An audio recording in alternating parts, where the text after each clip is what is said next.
बिस्मिल्लाहिर्रहमानिर्रहीम। सुपरस्टार Pakistani fast bowler शहनशाह अफरीदी खैबर पख्तूनख्वा पुलिस की गडवल एम्बेसडर खैर सकाली सफीर मुकर्रर। चीफ सेक्रेटरी खैबर पख्तूनख्वा शहजाद खान बंगश और inspector general of police Khyber Pakhtunkhwa Muazzam Jah Ansari superstar cricketer को DSP की एजाज़ी रैंक लगा रही है।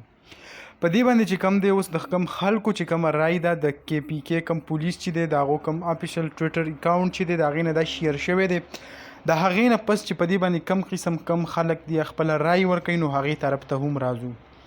ऐसा सिर्फ पाकिस्तान में ही होता है। हर शख्स वो काम करेगा जिसकी इस पर जिम्मेदारी डाल गई है। पता नहीं कब हक लाएंगे लोगों को। आवाम को चाहिए अपनी आंखों और दिमाग खोलो और सवाल करो कि ये सब क्यों हो रहा है। किसको एजाज़ी डिग्री मिल रहा है तो किसी को रैंक लगा जा रहे हैं। मुजम्मिल खान په دې باندې خپل رای پیش کړی دی چې آیا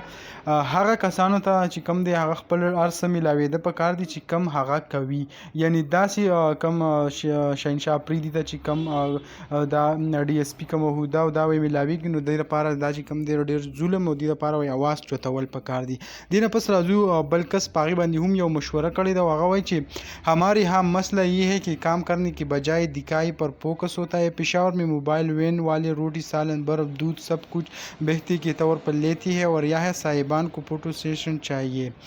دی هم چې کومه خبره ده په هغې کې ډېر زیات وزن دی। دې نه پس راځو بل لیکلي دي سلیکټډ DSP آیا هغه څه وایي हमारे यहाँ स्टूडेंट 13 साल स्कूल को जाती है फिर 2 साल कॉलेज को और 4 साल यूनिवर्सिटी में पढ़ाती है और 1-2 साल CSS एकेडमी और तैयारों में गुजारती है, लेकिन बदकिस्मती से बेचारा 19-18 साल तालीम हासिल करने के बावजूद भी जब टेस्ट को अच्छी नंबरों से क्वालिफाई करे तो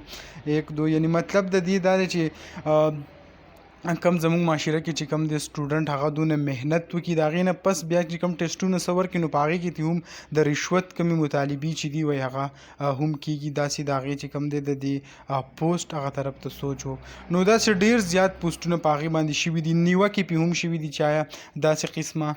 حرکت چې کم د خیبر پښتونخوا پولیسو کړی دی نو هغه غلطي شوې ده۔ ستاسو څه رایې ده تاسو هم په کمنټ کې ووایئ۔ دې نه پس راځو انشا افریدي چې کم دی هغې ته هم مبارکي ویلې ده شهنشاه افریدي ته بل د دې هغه خاون هم دی۔ دې نه پس د شاهد خان افریدي هغې ګورو چې آیا هغې د شهنشاه افریدي باره کې څه ورکړي دي تر اوسه پورې زیاتتر کسانو چې کم دی هغه وایي چې آیا دې ته مبارکي ومیلاو شوې ده داسې خو موږ چې کم د هغې ټویټر اکاونټ تاسو ته په سکرین باندې هم ښکاري چې تر اوسه پورې هغې داسې څه مبارکي یا داسې بل پیغام شهنشاه افریدي ته هغه نه دی لیږلی۔ دې نه پس راځو شهنشاه افریدي چې هغې آیا واقعي هغې داسې خپل پوسټ د ټویټر د لارې شیر کړی دی نو هغه هم زه تاسو سره هغه شیر کوم بل طرف ته د شاهد خان افریدي کوم فالوینګ چې دی د هغې نه به زه تاسو ته شیر کوم چې آیا هغې د دې هکله کې څه ویلي دي نو هغې هم یو پوسټ د خیبر پښتونخوا پولیس چې کوم دی هغه شیر کړی دی۔ نو دغه معلوماتو شهنشاه افریدي چې کوم د شهنشاه افریدي ښځه چې ده هغې چې کومه مبارکي ورکړله هغې په هکله تاسو سره هغه ویډیو همغه شریک کوله۔ امید لرم ویډیو به مو خوښه شوي که ویډیو مو خوښه شوي ویډیو لایک کړئ او که زموږ په چینل نوي یې چینل سبسکرایب کړئ د داسې نور ویډیوګانو دپاره انشاءالله په بله ویډیو کې به ملاویږو د نن دپاره دا کافي وه د لوی الله په امان۔